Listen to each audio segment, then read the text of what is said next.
Let's talk about repairing a guitar string. A lot of people think, well, you just whack on a new string. Beginner guitarists that have been playing a little while know that's a bad idea. And here's the reason why.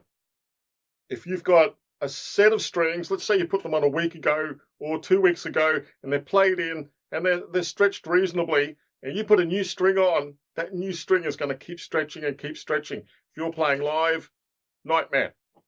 The other thing is tone. There's going to be a tone difference now. You've got sort of a set of strings that's worn in. It's losing a bit of the edge of its brightness. And you put a new bright one on there. There's a difference in tone. Now, look, putting a new string on, it's fine if that's what you've got to do. But the best thing you can do is put on an old string. Because if you put on one string, what have you done? You've got another 5 strings that are now mismatched. You've wasted a complete set of new strings.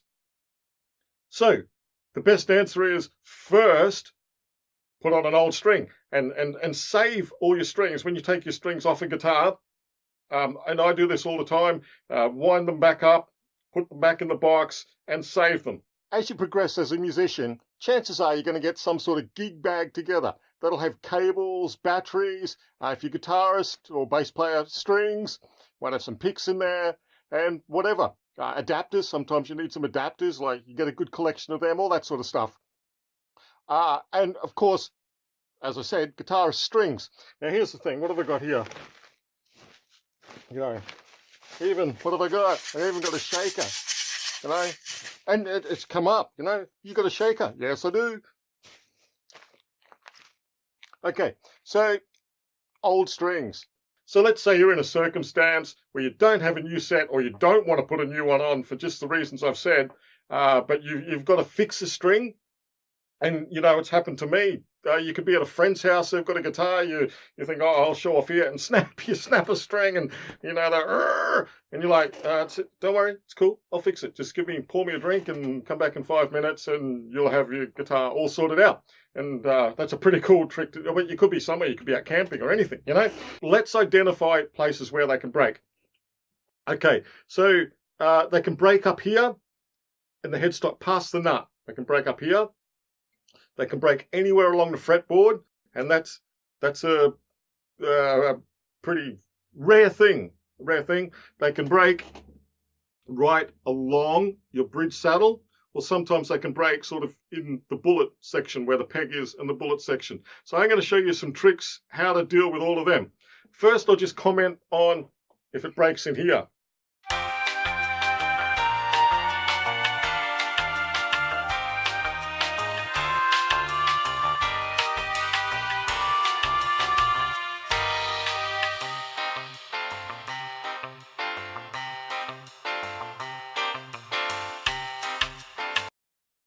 Yes, this technique I'm going to show you can work, and I have done it, but probably just like once or twice before I realized that's just a pain in the butt. The reason why, and you'll see once we actually fix a string, let's say it breaks here, and you fix it here.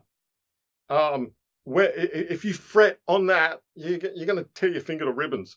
Not only that, you're going to damage your fretboard. This can sort of heal, that can't.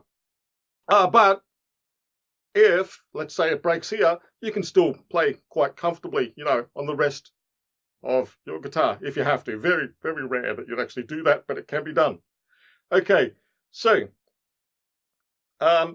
let's talk about up here. Can you see how much wind? I don't use a lot of wind on my guitar, so I almost certainly have to use another string. If you've got a lot of wind here, that's an advantage. You can undo your guitar, use that wind to do this repair technique I'm about to show you, and there should be enough left so you can wind it back up. What I've got here is an electric guitar string.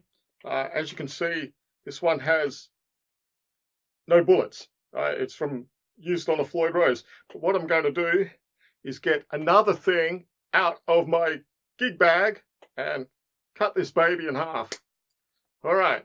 And so you can imagine that's the snap on the middle of the neck, which is just so rare. It's just not funny. It's happened to me like twice in 25 years, which I put down to a string flaw, actually. There seems to be no other reason. All right. I'm going to do a rather extreme version of this. as you do this more often, you sort of calculate better and you get better at doing it. So it's a much tighter thing. But once again, you know, all you want to do is get through the gig. So cosmetics really doesn't come into play so much. Electric guitar string, you can do it with a bass string. You can do it with a acoustic string. I've never done it with a nylon, but in theory it should work. The other thing to note is when you get your 2 bits of string, let's say you're trying to fix the one that's already on your guitar, it's a D string and you don't have a D string, a close gauge will work, an A will work, and a G will work for the repair thing. All right, so what we do is we create a loop like this.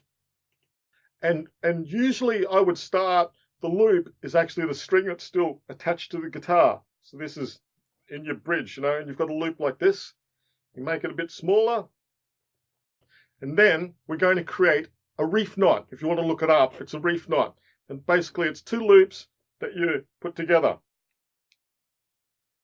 Because sometimes people think, and I used to start doing this, people think, oh, the granny knot, this one's given me a bit of grief, haven't done it for a while, but it doesn't work.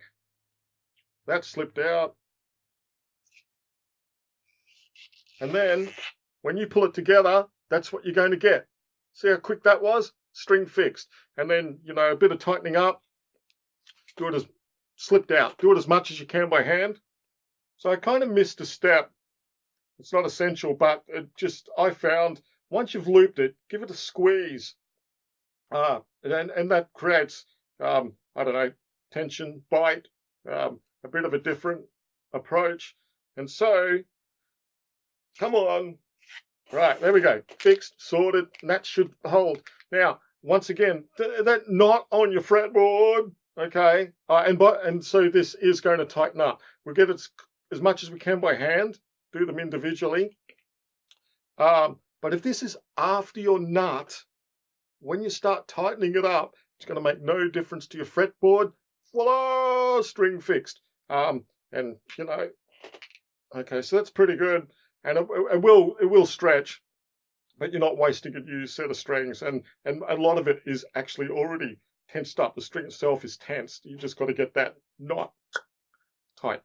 Okay, and if you got these and you do want a bit of cosmetics, you just trim off that bit, trim off that bit, and up past your nut on stage. No one's going to notice. Well, you know, you've had 2 songs played by the DJ or the system, and fixed. We are back, boys. And I know guitarists that snap a string and it's like gig's over, and I'm like, idiots. You know, you should be able to handle problems. So that's that version. That's called the reef knot, and it's very strong. It will, if you've done it right, no slippage or any dramas. All right, now how about if it breaks down the other end? All right, I'll just get rid of this. One moment. You can see here, this is an actual string that I've snapped from playing, and it's snapped not right at the bullet, but definitely on the bridge saddle. Now, we're going to, so, you know, there's the neck, and we're going to need to pull it this way somewhat. In some circumstances, like me, if you don't have enough wind up here, you're going to have to do a reef knot up here too, so you've fixed it at both ends. Tighten it up, and you're good to go. And you'll work out if you've got to do that or not. And so what I usually do, I'm going to speed things up here, but you've got to snap that little bit of wire. You've got to snap that little bit of wire, and you can do it just by working it. Well, look how quick that happened. And it's all you're going to do is retie the bullet. You know, so we feed that little bit of hang off through the bullet, and this string's a bit thicker. If it's a thin string, I would twist it around quite a bit. Now, you can use your tools in the toolbox, but I'm doing this with my fingers to show that it doesn't necessarily have to be done with pliers or tools or whatever. Now, it's not behaving, it's not playing ball. That's why you keep this extra stuff. So let's just take a bit of it off, and let's just rewind it, rewind as much as you can. Now, I'm being a bit loosey-goosey here. I mean, you don't have to be perfect, but you need enough there so it's not going to slide. Now, fixed. Not in focus, but doesn't matter. That's fixed. It's not going to come off again. You know, you're going to get a bit of looseness till it gets its tension.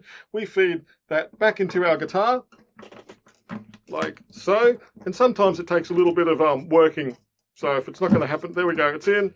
Put the peg in, if I can find it.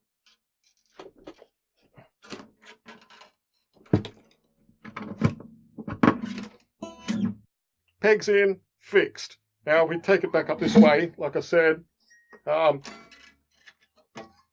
there's not quite enough there. We're not going to make it to the headstock, to the tuning peg.